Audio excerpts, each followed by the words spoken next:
Sino kaya yun? Hi, girl! Hello! How are you?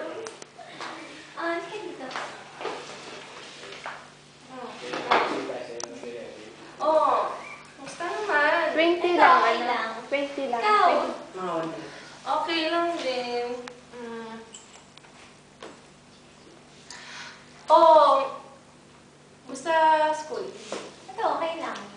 Ikaw, kamusta love life? Okay, okay. Alam mo na yun Teka, eh. hindi ako pumunta dito para makipag-chika. Meron kasi akong gustong i-share sa'yo. Syempre, friend tayo. Wait lang. Ano?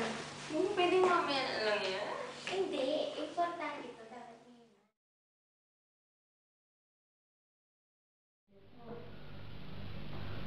Anong ibig sabihin na tatanggapin ko? Yun ang dahilan, kaya ako pumunta dito.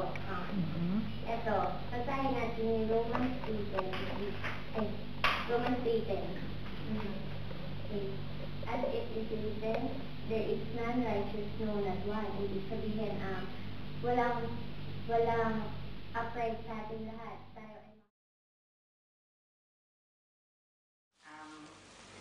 ay Tayo dito sa mundo, sinilang pa tayo, hindi pa tayo sinisilang may kasalanan pa tayo. So, ikaw, alam mo, naniniwala ka mo kasalanan ka.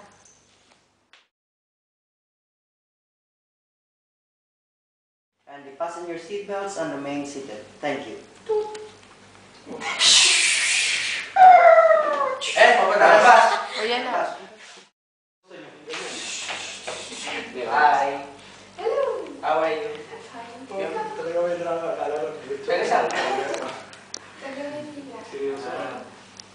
So, ayun. Ako? Talaga ako. Afghanistan.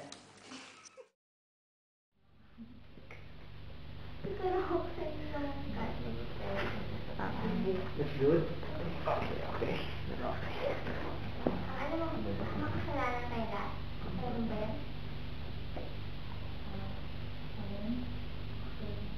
Siguro. Huwag mong pahirapan masyado sa Rema.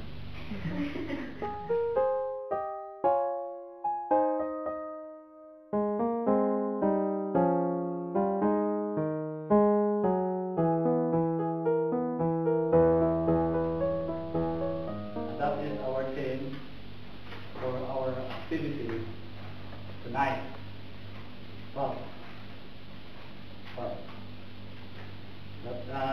Brother Dexter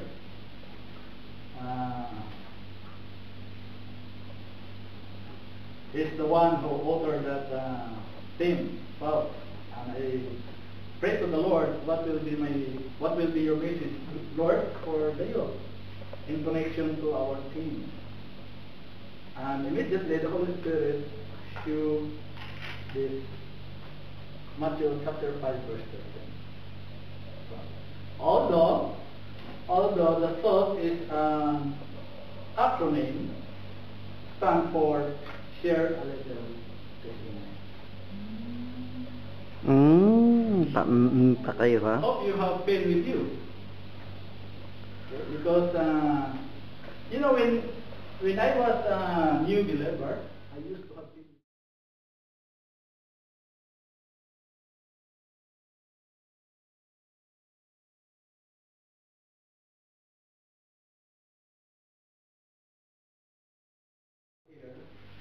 I will read verse 1 up to that verse 9.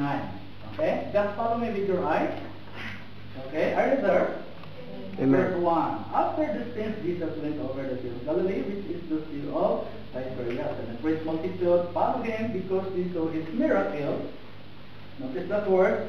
So, makes people follow Jesus because they saw the miracles, which he did on them that were diseased. And Jesus went up to the mountain, into a mountain, and there he sat with his disciples. And the Passover, a feast of the Jews, was nigh. When Jesus then lifted up his eyes and saw a great company come unto him, he said unto them, When shall we buy bread that this may eat? And this he said to prove him,